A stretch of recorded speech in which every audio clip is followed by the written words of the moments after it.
Hello అండి, నా పేరు doctor Harika, fertility specialist, 49 hospital, Secunderabad branch.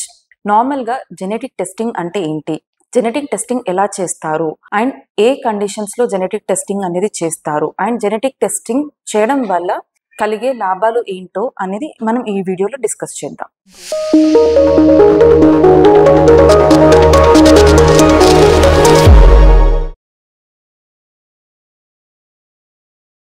So first genetic jeans అంటే ఏంటి? సో నార్మల్గా మనకి బాడీ లోపల సెల్స్ ఉంటాయి. సెల్స్ లోపల జీన్స్ అనేది ఉంటుంది. సో మన బాడీలో ఉన్న ప్రతి ఒక్క ఆర్గాన్ ఫంక్షనింగ్ కావాలి అంటే మనకి ఆ జీన్సే they will play an important role. And జనరల్గా ఏంటి అంటే ఇప్పుడు ఫిమేల్ అంటే ఆడవారి దాంట్లో మనకి క్రోమోజోమ్స్ 46XX అంటాం. అలాగే మగవారికి 46XY క్రోమోజోమ్ ఉంటుంది. సో జీన్స్ అంటే నథింగ్ బట్ క్రోమోజోమ్స్ లో మనకి ఏదైనా ప్రాబ్లం ఉందా లేదా, కొంతమందికి జెనెటిక్ మ్యూటేషన్ అని ఉంటుంది. సో ఎగ్జాంపుల్ ఏంటి అంటే మనకి 47 క్రోమోజోమ్స్ ఉన్నా లేదా 45 క్రోమోజోమ్స్ ఉన్నా అది అబ్నార్మల్ అంటారు. అండ్ అలాగే కూడా ఉండాల్సిన లెంత్ కంటే మనకి క్రోమోజోమ్ లెంత్ తక్కువ ఉన్నా లేదా క్రోమోజోమ్ లెంత్ ఎక్కువ ఉన్నా కూడా మనకి అది అబ్నార్మాలిటీ కింద పరిగణలోకి తీసుకుంటాం. అండ్ కొన్నిసార్లు జీన్ ఉండాల్సిన లొకేషన్ లో లేకుండా వేరే దగ్గర ఉంది. సో సపోజ్ ఎగ్జాంపుల్ మనం క్రోమోజోమ్ లో ఒక పర్టికులర్ జీన్ ఉంది, ఆ లొకేషన్ లో వేరే జీన్ ప్లేస్ లో ఇంకొక జీన్ ఉంది, దాన్ని జెనెటిక్ మ్యూటేషన్ అంటాం అనమాట.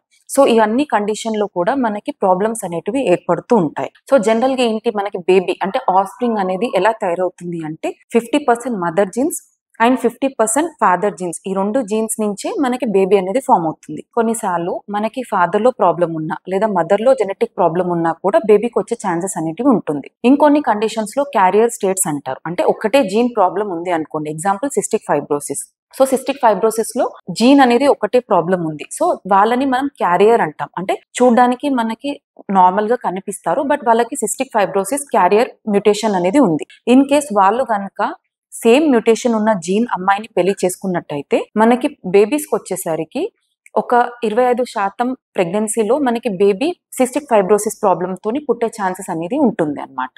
సో జనరల్ గా మనకి జీన్స్ అనేటివి చాలా ఇంపార్టెంట్. సో జెనెటిక్ టెస్టింగ్ అనేది ఈ జీన్స్ ఏదైనా ప్రాబ్లం ఉందా లేదా, సో మనకు పుట్టబోయే బేబీకి ఏదైనా ప్రాబ్లం ఉంటుందా లేదా, లేదా వైఫ్ అండ్ హస్బెండ్ లో అసలు ఏదైనా జెనెటిక్ సమస్య ఉందా అని తెలుసుకోవడానికి జనరల్ గా మనం జెనెటిక్ టెస్టింగ్ అనేది అడ్వైస్ చేస్తాం. సో జనరల్ గా జెనెటిక్ టెస్టింగ్ ఎలా చేస్తాం? సో బ్లడ్ శాంపిల్స్ నుంచి కానివ్వండి, లేదా స్కిన్ చర్మం నుంచి కానివ్వండి, లేదా హెయిర్ మెటీరియల్ ద్వారా కూడా మనం జెనెటిక్ టెస్టింగ్ అనేది చేయడం జరుగుతుంది.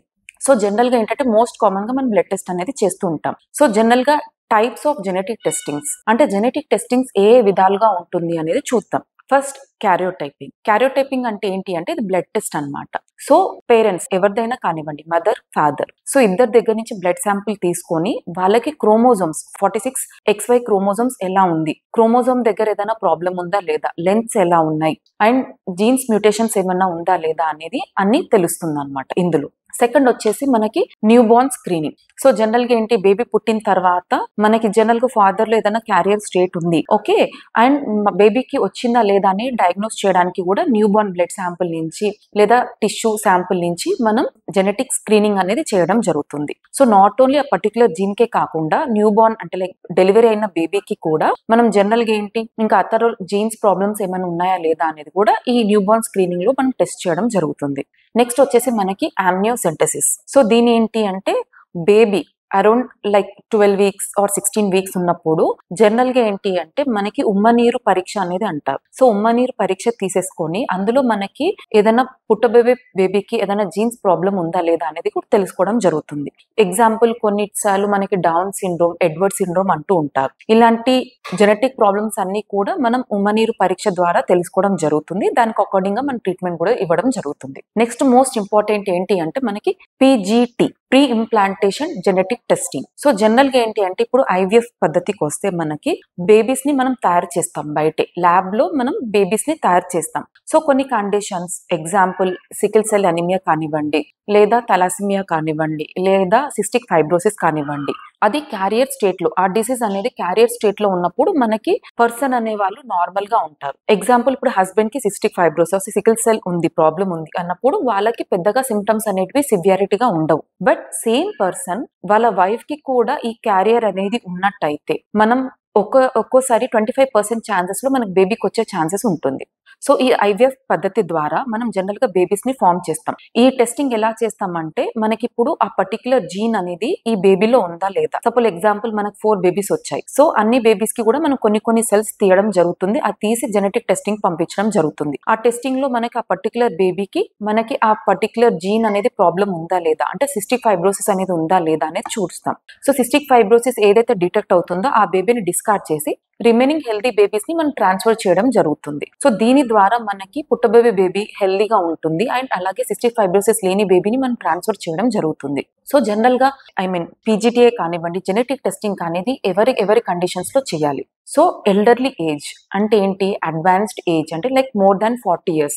సపోజ్ వాళ్ళు ఐవీఎఫ్ ద్వారా ప్రెగ్నెన్సీకి వెళ్తున్నారు, వాళ్ళ ఎగ్ ద్వారానే వెళ్తున్నారు అనుకోండి. జనరల్ గా మనకి ఏజ్ రిలేటెడ్ చేంజెస్ ఉంటాయి. మదర్ ఏజ్ కనుక 40 క్రాస్ అయినట్టయితే మనకి క్రోమోజోమల్ వేరియేషన్స్ జరుగుతూ ఉంటుంది. సో పుట్టబోయే బేబీకి కూడా కొన్ని జెనెటిక్ ప్రాబ్లమ్స్ వచ్చే ఛాన్సెస్ ఉంటాయి. సో అలాంటి కండిషన్స్ లో మనం బేబీస్ కి ఐవీఎఫ్ ద్వారా బేబీ ఫామ్ అయితే ఆ తయారైన బేబీకి ఫస్ట్ జెనెటిక్ టెస్టింగ్ చేపించి ఆ తర్వాత బేబీ హెల్దీయా అన్హెల్దీయా చూసుకొని హెల్దీ బేబీస్ ని మాత్రమే ట్రాన్స్ఫర్ చేయడం జరుగుతుంది. ఇది చేయడం ద్వారా ఏంటి అంటే మనకు అబార్షన్స్ అనేటివి ప్రివెంట్ అవుతాయి, లేదా పుట్టబోయే బేబీకి ప్రాబ్లమ్స్ వచ్చే ఛాన్సెస్ అనేటివి చాలా వరకు తగ్గించవచ్చు. నెక్స్ట్ వచ్చేసి రికరెంట్ అబార్షన్స్. లైక్ కొన్నిసార్లు కొంతమందికి లైక్ 3 times అబార్షన్స్, కొన్నిసార్లు లైక్ 2 times, కొన్నిసార్లు మోర్ దాన్ 3 times అనేది అబార్షన్స్ అనేది చూస్తూ ఉంటాం. సో జనరల్ గా వాళ్ళకి ఫస్ట్ ఏంటంటే క్యారోటైపింగ్, మదర్ ది ఫాదర్ ది ఫస్ట్ బ్లడ్ టెస్ట్ పంపిస్తాం. వాళ్ళ జీన్స్ అనేటివి ప్రాపర్ గా ఉందా లేదా అనేది టెస్ట్ చేపిస్తాం. ఇన్ కేస్ వాళ్ళ జీన్స్ ఏదైనా ప్రాబ్లం ఉన్నా లేదా నార్మల్ ఉన్నప్పటికీ కూడా మనం ఐవీఎఫ్ ద్వారా వెళ్ళి ప్రెగ్నెన్సీ ఫామ్ అయ్యాక బేబీస్ ఫామ్ అయ్యాక ఆ బేబీస్ ని మనం ఆ పర్టికులర్ జీన్ ఏదైనా ప్రాబ్లం ఉన్నట్టయితే ఆ పర్టికులర్ జీన్ ప్రాబ్లం ఉందా లేదా అనేది డిటెక్ట్ చేస్తాం. అలా కాకుండా వైఫ్ అండ్ హస్బెండ్ ఇద్దరు జీన్స్ అనేటివి నార్మల్ ఉన్నప్పుడు ఒక్కోసారి తయారైనప్పుడు కూడా బేబీలో జెనెటిక్ ప్రాబ్లమ్స్ అనేటివి, జీన్స్ అనేటివి మార్పిడి వల్ల కూడా ప్రాబ్లం ఉండే ఛాన్సెస్ ఉంటుంది. సో ఈ టెస్ట్ చేయడం ద్వారా బేబీ హెల్దీయా కాదా, లేదా బేబీ క్రోమోజోమ్ ఏదైనా ప్రాబ్లం ఉందా లేదా కూడా డిటెక్ట్ చేసుకోవచ్చు. దాన్ని బట్టి మనం హెల్దీ బేబీని ట్రాన్స్ఫర్ చేసినప్పుడు మనకి ఫర్దర్ గా అబార్షన్స్ కాకుండా ఉంటాయి. థర్డ్ వచ్చేసి మనకి రికరెంట్ ఇంప్లాంటేషన్ ఫెయిల్యూర్. సో ఇది అంటే ఏంటి, సపోజ్ మోర్ దాన్ 3 times, మనం 3 times కంటే ఎక్కువ టైమ్స్ ఎంబ్రియో ట్రాన్స్ఫర్ చేయడం జరుగుతుంది. అంటే బేబీస్ మనం పెట్టిన బేబీస్ గుడ్ ఉన్నాయి, అలాగే ఎండోమెట్రియం లైనింగ్ అంటే గర్భసంచి పొర కూడా చాలా బాగుంది. ప్రతిసారి 3 సార్లు కూడా పెట్టిన బేబీ బాగుంది అండ్ గర్భసంచి పొర బాగుంది, బట్ అయినా కూడా ప్రెగ్నెన్సీ కలగట్లేదు అన్న వాళ్ళకు కూడా మనం పెట్టిన బేబీకి జెనెటిక్ టెస్టింగ్ చేపించి ఆ తర్వాత ఎంబ్రియో ట్రాన్స్ఫర్ చేయడం వల్ల మనం పెట్టిన బేబీ హెల్దీ అయి ఉంటే మనకి సక్సెస్ రేట్స్ అనేటివి ఇంక్రీజ్ అవుతుంటాయి. సో కమింగ్ టు అడ్వాంటేజెస్, దీని అడ్వాంటేజెస్ ఏంటి, కొంతమందికి అంటే మ్యారేజ్ తర్వాత లైక్ యాక్సిడెంటల్ గా వాళ్ళకి జెనెటిక్ టెస్టింగ్ చేయడం ద్వారా వాళ్ళకి ఏదైనా ప్రాబ్లం అనేది తెలియడం జరుగుతుంది. సో ఎగ్జాంపుల్ ఏంటి, ఒక హస్బెండ్ కి ఒక పర్టికులర్ జీన్ లో ప్రాబ్లం ఉంది, వైఫ్ కూడా పర్టికులర్ జీన్ లో ప్రాబ్లం ఉంది. సో వాళ్ళు న్యాచురల్ గా ప్రెగ్నెన్సీ ట్రై చేస్తే ఒక్కొక్కసారి బేబీకి పుట్టబోయే బేబీకి ఆ జీన్స్ అనేటివి ట్రాన్స్మిట్ అయ్యి బేబీకి పుట్టబోయే బేబీకి ప్రాబ్లం ఉండొచ్చు. సో అలాంటి వాటిని మనం తొలగించుకోవాలి అంటే ఫస్ట్ బేబీకి జెనెటిక్ టెస్టింగ్ అనేది చేసి ఆ తర్వాత బేబీని ట్రాన్స్ఫర్ చేయడం ద్వారా మనకి హెల్దీ బేబీ పుట్టే ఛాన్సెస్ అనేటివి ఉంటాయి. అండ్ అలాగే ఈ టెస్టింగ్ చేయడం ద్వారా ఎగ్జాంపుల్ సిస్టిక్ ఫైబ్రోసిస్ టెస్టింగ్ చేయడం ద్వారా ఏమవుతుంది అంటే సివియారిటీ ఇంక్రీజ్ కాకముందే కొన్ని సిమ్టమ్స్ ఉంటాయి అన్నమాట. ఆ సిమ్టమ్స్ అనేది పెరగక ముందే, సివియారిటీ అనేది ఇంక్రీజ్ కాకముందే దానికి తగ్గట్టు మనం ట్రీట్మెంట్ అనేది కూడా మనకి త్వరగా తెలిస్తే మనం దానికి తగ్గట్టు ట్రీట్మెంట్ అనేది కూడా ఇవ్వడం జరుగుతుంది. సో అండ్ ఫర్దర్ గా మీకు ఏమన్నా జెనెటిక్ టెస్ట్స్ గురించి లేదా రికరెంట్ అబార్షన్స్ తో బాధపడుతున్నా అండ్ దీనికి సొల్యూషన్ కావాలన్నా కూడా మీరు 49 హాస్పిటల్కి వచ్చి సంప్రదించండి. Thank you.